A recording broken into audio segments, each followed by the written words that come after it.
I mean, I really liked Burrow coming out, and I think when you see a player that shows the same traits early in his NFL career that he showed in his really strong college career, I always think that's a really positive sign. It's the Bengals and Titans this Saturday, and there is nobody I would rather talk to preview the game than the great Greg Cosell from NFL Films and the NFL Matchup Show on ESPN.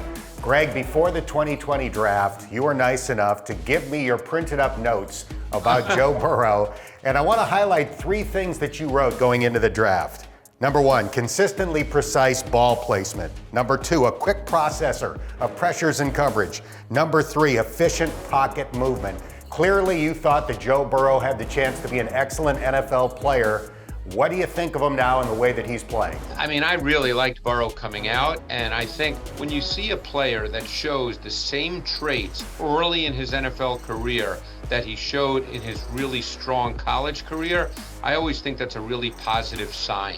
And let's specifically talk now Bengals offense versus Titans defense. This is the number 2 run defense in the NFL. They've got a great front four.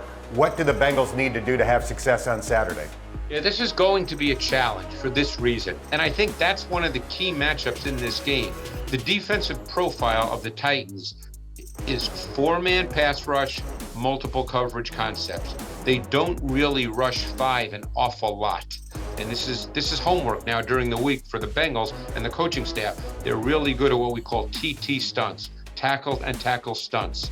Whether it's Simmons who goes first as the penetrator and Autry loops, or whether Autry goes first as the penetrator and Simmons loops. They're really good at that, and it's very difficult to deal with. Let's turn to the other side of the ball. The Titans have a great running attack led by Derrick Henry. It looks like the King will be back for the first time since Halloween.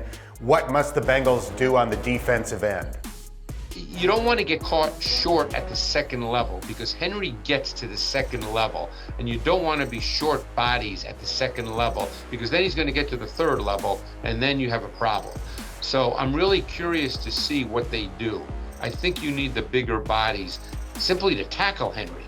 I think you're going to see more of the 5-2 front, bring a safety down, because you need a lot of bodies around Derrick Henry because we know Henry can take it to the house, but he's also the master of making a 3-yard gain into a 7-yard gain, and then it's 2nd and 3, and you don't want to be in that situation all game.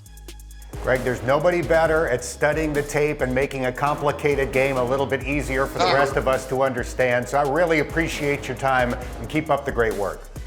Dan, I appreciate it. Thanks for having me.